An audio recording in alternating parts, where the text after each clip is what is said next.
Selamat malam, selamat datang di konten Mirror, Sukabumi Horor.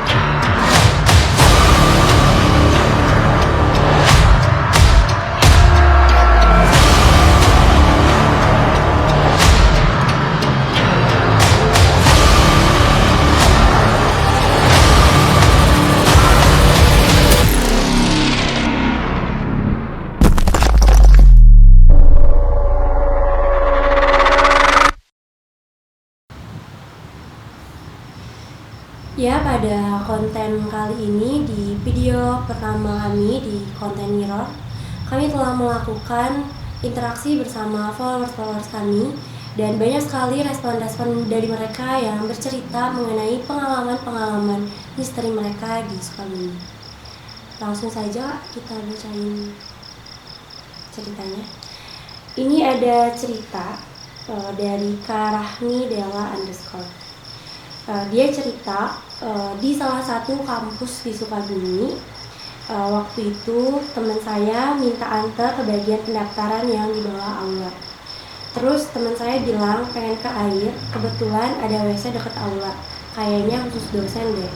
Terus itu kejadian pas sebelum pandemi kan. Terus waktu itu saya mau matkul ke teman saya, tapi masih belum keluar.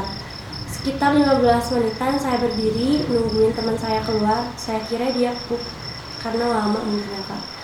Terus matkulnya udah mau mulai. Terus tiba-tiba saya ditelepon teman saya yang anter. Terus dia bilang, "Di mana ini udah ada dosen." Terus saya kan kaget, gak percaya juga. Padahal tadi dia bareng saya. Terus pas saya buka WC-nya, ternyata beneran dong WC-nya kosong. Ngeri banget padahal siang-siang. Nah, kalau kayak gitu itu apaan sih? Kan maksudnya sebelumnya sama temannya, terus soalnya temannya itu tuh bukan temannya gitu, yang di dalam mesin ini gitu. Kalau pada umumnya sih kita kan kalau nganter teman itu sesama manusia kan.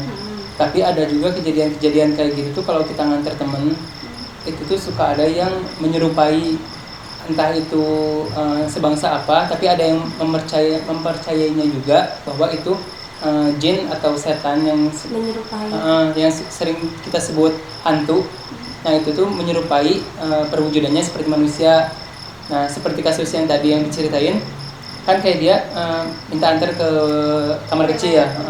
Nah setelah dia tungguin ternyata temennya baru nelpon dia kan, nanyain karena udah mau mulai matkul. Nah banyak sih kejadian kayak gitu. Enggak aneh kalau di dunia lain, karena kejadian-kejadian udah sering kita dengar lah pada umum kayak gini gitu. Tapi yang kayak gitu tuh bahaya nggak sih? Kalau menyalakai kita ya bahaya, tapi ya itulah makanya kenapa kita kalau kemana-mana harus berdoa supaya kita juga nggak kebawa sekaba-kabati kayak gitu, biar nggak salah lihat atau apapun, apalagi bukan di tempat yang biasa kita kunjungin. Kayak itu kan di kampus, anggap tempat umum yang kita nggak tiap hari di situ. Emang kita mas tiap hari ke kampus tapi kan nggak tiap hari di WC. Jadi kita harus hati-hatinya, bukan hati-hati atas kejahatan kayak ke manusia, tapi biar kita nggak terpengaruh oleh hal-hal negatif kayak gitulah. Oke.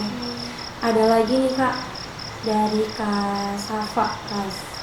Salah satu kafe di Hotel Sukabumi lagi live musik, kursinya gerak sendiri, auto sendiri. Nah kayak gitu Itu kalau yang bisa sampai ngegerakin itu berarti energinya kuat banget ya. Nah ya sebenarnya kan kalau makhluk halus itu nggak bisa menyentuh kita. Pada dasarnya nggak bisa, karena kayak kita kalau lihat film itu kan kartun lah. Kalau hantu itu nembus. Sebenarnya yang menyentuh sama kita itu energi sama auranya. Kenapa kita suka dengar ada pintu ngebuka sendiri, kursi gerak sendiri kayak di kasus yang ini. Nah itu mungkin energi makhluk itu enggak sengaja menabrak energi yang ada di dunia kita. Jadi enggak selalu ada kejadian kayak gitu tuh makhluk halus itu mau ngeganggu kita. Sebenarnya kita pun di dunia sana sama. Di kita kan kita bukan harus mempercayai 100%, tapi kita harus menganggap ada, karena kita tahu dunia lain itu ada. Nah di dunia sana dunia sini pun sama kayak kita kehidupannya, ada kegiatannya pun. Nah mungkin aja itu bisa sengaja atau nggak sengaja, karena kejadiannya di tempat umum dan bukan si manusianya yang mengganggu si makhluk itu. Jadi bisa aja itu mah energi yang nggak sengaja lewat, tapi kerasa energinya Jadi kena barang ya. ya. Gitu ya. Itu energinya aja. Jadi bukan hantunya goyang-goyang kursi, bukan kayak gitu. Belum tentu jahil juga ya. Iya. Oke. Ini ada cerita yang lumayan panjang dari Kak Taya. Dia ceritanya lebih ke waktu kejadian kesurupan masal sih. Kita baca dulu ya. Ceritanya gini, seudah maghrib selesai sholat, anak-anak tuh pada baca-baca doa gitu kan, kayak ayat kursi dan lain-lain. Tapi anehnya suasana tuh kayak panas, kayaknya kalau menurut hantunya pas dibacain ayat kursi. Oh ya, jadi ngerasa panas kali ya. Terus tiba-tiba cewek pertama di belakang aku pingsan, langsung dibawa ke posko. Terus yang di samping aku pun emang lagi sakit gitu, terus dibawa ke posko juga. Seudah dibawa ke bawah langsung nangis kemasukan dan susah banget sadarnya. Gak lama kemudian kita disuruh turun kan semua ke masjid karena situasi di atas gak aman. Terus seudah masuk masjid itu kan semua hawa merinding banget. Aneh kan, seudah pada masuk ke masjid beberapa menit orang pada kesurupan gak tahu karena mengganggu atau gimana, sumpah serem. Intinya sih jangan sompral ya kalau di alam gitu, kemungkinan mereka keganggu karena kita lagi ada kegiatan ospek. Lagi ada kegiatan ospek di alam terbuka. Kegiatannya nginep kayaknya Kak. Iya, Camping gitu. Camping kayak gitu. ya, jadi kegiatan emang mereka datang ke satu tempat, ada acara gitu kan. Ini kejadiannya sehabis sholat maghrib. Iya. Mereka Terus, apa sih baca ayat kursi gitu, mereka- jadi panas. ya, yang panas itu siapanya sih ini? Orang-orangnya hawanya Hawanya jadi itu panas. semuanya Kak. Jadi si hawa di tempat itu kan.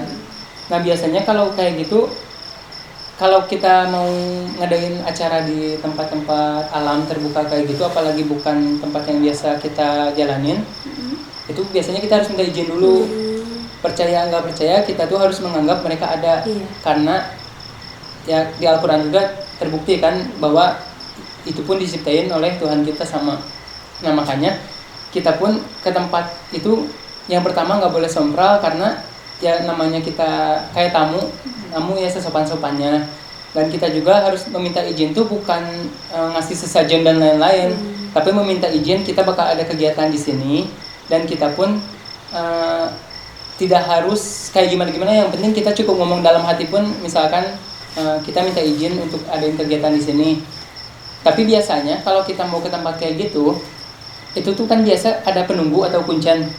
Nah biasanya kalau kita izin mau ada kegiatan di situ, kuncennya yang ngurus sama yang nungguin di situ. Apalagi di Sukabumi kan ya Kak. Sukabumi Maksudnya mah di alam-alam kita kan Sukabumi masih di kaki gunung ya. Maksudnya daerahnya masih kental lah ke hal-hal kayak gitu. Jadi kayak benar-benar ya, kayak maksudnya bukan yang sembarang gak boleh sompral di mana-mana, tapi emang beneran gak boleh Iya. sompral. Ya anggap aja kayak manusia, kita lagi diam di rumah, ada tiba-tiba datang terus ngomongnya aneh-aneh, kita juga nggak enak kan. Gitu. Ada lagi nih Kak. Malam Jumat di depan Hotel Sela Bintana, lagi nongkrong biasa aja sama teman-teman sambil ngopi.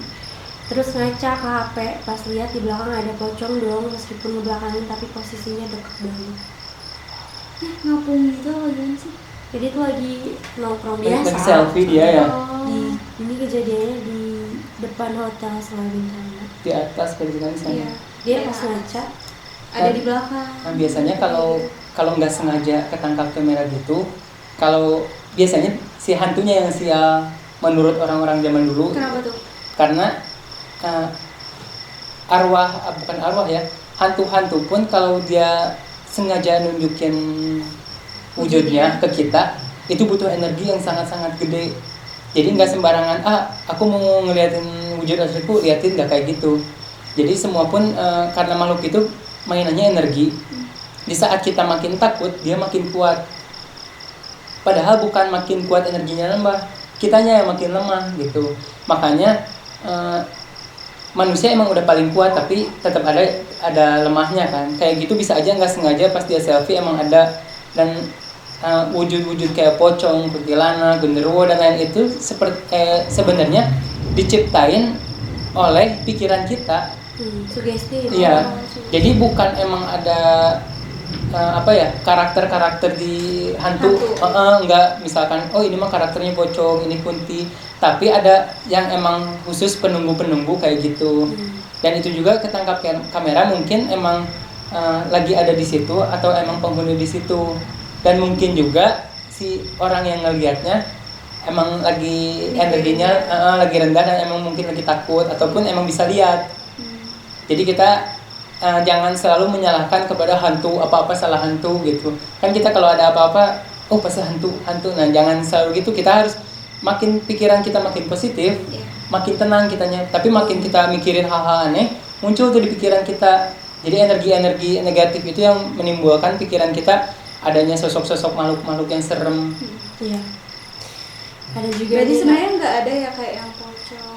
Disebut nggak ada, tapi ada. Disebut ada itu juga. Balik lagi ke kepercayaan. Sekarang dunia lain, dunia lain dari bumi, dari dunia kita yang asli ini. Emang kalau di negara Amerika ada pocong, alamnya sama. Jadi balik lagi ke kepercayaan kita. Kalau di kita percayanya kayak di Bali lah ada leak kan. Kayak di kita udah mulai ramai kuyang. Nah itu kan masa aja ada hantu-hantu model baru enggak kan? Itu tuh sebenarnya udah ada, cuman diciptain dari tradisi-tradisi yang emang zaman dulu udah pernah ada ceritanya, dibangun kembali oleh sugesti-sugesti yang ada. Jadi ada sebelumnya. Jadi enggak semena-mena kita percaya. Kalau kalian di sini percaya vampir pasti ada. Tapi kan nggak ada di kita. Iya, oke. Jadi gimana sugesti yang baik-baik aja. Jadi makanya banyakin pikir-pikir positif jangan negatif. Di saat kita takut dibaca doa aja sesuai kepercayaan kita. Oke, ada juga nih Kak, horor lihat dia digandeng cowok lagi. Itu lebih horor sih kayaknya. Pengalaman ya kamu ya. Oke. Ini ada juga pas lagi di dago, duit di kantong tiba-tiba hilang min berubah jadi kresek penuh jajanan. Banyak jajan ya kalau itu ya. Ini kita hiburan dulu gitu. guys ya. Biar Kayak nggak ini serius-serius agak banget gitu. dingin gitu ya. Kayak ini nih Kak, ada yang aku juga menarik sih aku bacanya ini karena ada dari Kak Tessa Sila. Kak, aku mau cerita, aku lagi bawa motor malam-malam jam 2 lewat kuburan, ada suara kereta kencana dan pas aku udah minggir dia nggak lewat. Kereta kencana itu delman kan? Tapi kayak ini nggak sih, maksudnya kayak adat-adat yang tau nggak? Ya ada kereta kencana bukan yang delman doang. Iya maksudnya kereta kencana tuh kuda yang ada ada cering gitu kan jalannya. Bukan sekedar delman-delman biasa, maksudnya kereta kuda, bukan kereta api. Pertanyaan aku tuh itu beneran biasa yang kayak gitu. Kalian pernah nonton film Susana kan? Pernah. Pasti pernah dan pasti tahu Susana. Nah di situ ada scene di mana ada kereta kencana itu lewat, tapi nggak ada wujudnya. Nah mungkin aja cerita itu dibangun berdasarkan kasus kayak gini serupa. Jadi kayak dia kan lagi lewat kuburan ceritanya tengah malam jam 2. Di saat dengar suara kereta kencana itu dia minggir, takutnya kan di belakangnya tapi nggak lewat-lewat, suaranya tetap masih ada. Nah mungkin itu daerah situ pernah ada tradisi atau misalkan kasus dahulunya pernah ada apa, atau mungkin juga dari hubungannya masih sama si orangnya kasusnya. Jadi kalau setiap orang berpengalaman mistis itu bisa dikaitkan dengan situasi keadaan tempat, bisa juga dikaitkan dengan kitanya. Misalkan kayak kepercayaan ke Pelabuhan Ratu, nggak boleh pakai baju hijau, nanti diambil Nyi Roro Kidul kayak gitu kan. Nah sebenarnya itu pun enggak semua yang baju hijau ditarik, tapi masih ada hubungannya kalau misalkan emang masih ada kaitannya atau turunan dengan Ibunda Nyi Roro Kidul, bukan ditarik sebenarnya.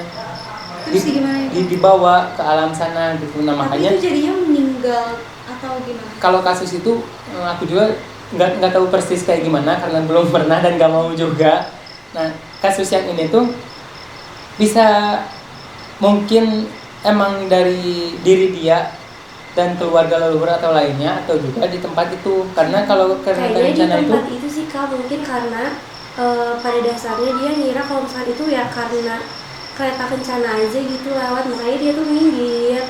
Karena kalau misalnya gini, kalau misalkan emang Dari dia dianya. ngerasa emang ini wah ini bukan hal yang ya sih, kalau Iya. emang dari Iya, pasti masih kayak udah maju kondisinya aja. keluarga pasti. Tapi di sini Berarti dia udah minggir. tahu harusnya Iya. kalau misalnya itu dari kondisinya dia. Mm-mm. Kalau dari tempatnya mungkin belum tahu. Ya makanya kalau tengah malam apalagi perempuan ya Ini dia. deket kuburan lagi. Perempuan Emang dia ya? ceritanya apa? Nah makanya ya itu jangan keluar malam tuh bukan sama begal manusia doang. Nah itu kita di saat emang kitanya lagi lengah, lemah, ada sosok-sosok kayak gitu, kalau kitanya keganggu nanti celaka sama kelakuan kita sendiri. Nggak ada hantu yang bisa ngebunuh manusia, Di tapi Sukabumi manusia celaka oleh kelakuan karena ketakutannya itu. Makanya kalau emang tengah malam sendiri, ya jangan hiraukan kalau ada yang aneh-aneh gitu. Berdoa aja ya. Ini ada lagi yang cerita dari Kak Madet Gerald. Dia cerita kalau aku pernah diikutin hantu-hantu di salah satu villa di Sukabumi sampai ke rumah dan jadi temen dan penghuni rumah. Nah sebelum ini Kak, sebelum kita ngebahas ini, aku pengen nanya nih, itu kalau misalnya hantu yang emang ikut sampai rumah itu tuh gimana sih? Karena aku tuh selalu pikir kalau misalkan hantu itu ya punya rumahnya masing-masing. Ketika Tempat tinggalnya ikut, iya, masing-masing. lihat tempat tinggalnya masing-masing. Ketika mereka ikut tuh kayak gimana? Apakah mereka bisa pulang lagi atau? Yang ketempelan gitu nggak sih apalagi? Nah, kasusnya sama kayak ketempelan sebenarnya ikut pulang itu. Jadi ada makhluk-makhluk halus yang emang dia portable. Jadi nggak stay di satu tempat. Pindah-pindah gitu. Jadi mereka itu nggak apa ya? Bukan nggak mau diam di satu tempat, tapi mereka nyari tempat baru untuk yang lebih nyaman buat mereka tinggal kayak gitu. Nah di sini juga kayak kasus dia kan katanya dari villa, terus dibawa ke rumah. Berarti kalau jadi temen kakak yang satu ini bukan manusia biasa maksudnya. Mungkin dia juga punya Punya kelebihan atau bisa disebut zaman sekarang indigo kayak gitu. Karena kalau nggak indigo, kalau lihat yang gitu udah pasti takut. Tapi kalau ini jadiin teman. Jadi kasus-kasus yang punya teman alam lain tuh kayak anak-anak kecil punya teman apa sih, teman main kayak gitu. Iya. Nah itu tuh ada yang dari alam sana, ada yang dari bayangan pikiran kita juga. Sebenarnya kalau orang ada makhluk ikut ke rumah kita, sebenarnya nggak semua bisa bertahan lama. Karena mereka punya wilayah masing-masing juga yang tadi diomongin. Jadi kasusnya jadi ketempelan. Kita suka ngerasa berat tangan sebelah, padahal dia naik ceritanya kayak gitu. Nah padahal itu mereka Nempelnya di badan kita gitu. ada yang diikutin, tapi energi kita kan lemahnya di mana. Kita lagi misalkan kita lagi banyak masalah nih, pusing, energi itu diserap sama dia. Kita kepala jadi sakit kayak gitu. Jadi serba dilebih-lebihin. Jadi gimana kelemahan di badan kita gitu. gitu? Enggak yang maksudnya enggak yang di sini doang gitu. Enggak. Sejauh ini sih di Sukabumi paling mistis di ghosting sama temen yang hutang. Susah sih emang, apalagi kalau ditagih. Sensitif ya masalah uangnya. Sensitif banget. Ini kayaknya kalau kita ceritain semuanya kepanjangan banget sih Kak, karena ternyata gak usah jauh-jauh gitu di sekitaran kita juga gitu di Sukabumi itu ya emang horor banget sih. Masih banyak yang kayak gitu. Iya. Mungkin udah. Masih banyak sih cerita, tapi ini mah saran aja ya. Kalau misalkan kalian percaya ke hal-hal kayak gitu yang di luar nalar, yang nggak bisa semua orang lihat, kalian tuh harus bisa wanti-wanti diri. Artinya jangan jadi budak mereka, jangan memperbudak mereka juga. Sekalinya kita jadi budak mereka, berarti kita menuruti apa yang mereka mau dan kita mempercayai mereka lebih dari Tuhan.